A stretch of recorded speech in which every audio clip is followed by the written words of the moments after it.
Boys, there are a lot of Randy Pitchford news this week, and pretty much he did say something about there being a Borderlands 3, and when asked is like, will the next one pretty much be coming out soon? He said probably not. It depends on how you define soon. There's almost certainly they'll almost certainly be more Borderlands, but we need to figure out what that is. I don't even know if Borderlands 3. I don't even know if it's Borderlands 3, but there's people working on Borderlands things for the future at Gearbox, but we haven't announced anything yet. And pretty much he goes on to say that pretty much it may not even be called Borderlands 3. There are 3 Borderlands games out now. Pretty much, if not 4, if you don't call, well, now me adding this in, he is necessarily right, because there is one to the pre-sequel and also the Tales from the Borderlands series. What if it's Borderlands 5? What we call it and what it is are things we care about and we're engaged about. But it will be irresponsible to share anything at this stage, because almost certainly anything we're thinking right now is going to change between now and when we commit ourselves. I do sort of have to like that air about him, but at the same time, the Borderlands series has a lot of problems, or at least for me, somebody who's like a fan of it, of me still owning the first one, pre-sequel and also 2, thanks to the Handsome Collection, and also somebody who does play Borderlands, the pre-sequel, or all episodes. And I look at that and I'm like, these games pretty much just need to be, well, there's only one major flaw with the Borderlands series, which going from the first game to the second game, which they started to get right in the pre-sequel and also in Tales from the Borderlands, which that the only major problem with those games were the fact that trying to implement the story itself.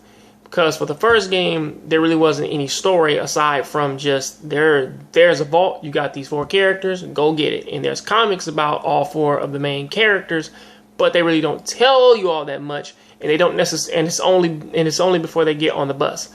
The pre-sequel is like the most expansive of like its story, but some people, they still dislike that one because they didn't put as much content into that one as what they put in the first 2 games.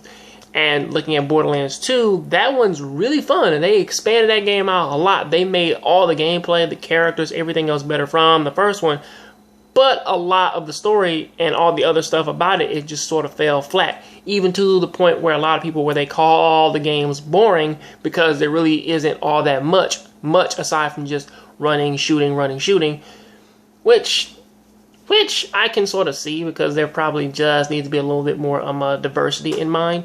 Because, you know, the melee character in this case, which was Zero in the second game, the most his shit was just turn invisible and smack you with a sword. Really wasn't anything like innovative about that. And also now looking at Tales from the Borderlands, a game like that, it doesn't even have any of like the traditional Borderlands shit in it, but a lot of people feel as though that is the strongest Telltale game out now, if you're not a Game of Thrones fan. So I'm like, if Borderlands 3 or 4 or 5 or pretty much whatever the fuck they call it comes out, sure, having the major combat being around guns is fun, but if they change that shit up just a little bit and actually made some characters actually like melee accessible, to where like they actually get melee weapons and then like they can actually have that option, then I think it would actually help out the game just a little bit, along with actually trying to present the story in a way to where it gives you a little bit more of a incentive to play as different characters, giving every character a specific type of gameplay style. Well, they already have that in terms of skills, but I mean like not necessarily being all shooty bang bang, but more or less like, you know, hack and slash, or switching up, like giving somebody, man, like a third person, like firing type of thing, you know, shit like that. nothing necessarily revolving the action skills, but switching it up to where like it actually switches up to like the actual gameplay. So that is what I got to say about that. What do you think about it? Tell me down in the comment section. Catch you guys on the next Jongravesshow. If you like this video, please hit that like button. I'll see you next time. Please keep watching anime, keep playing video games. I'm out.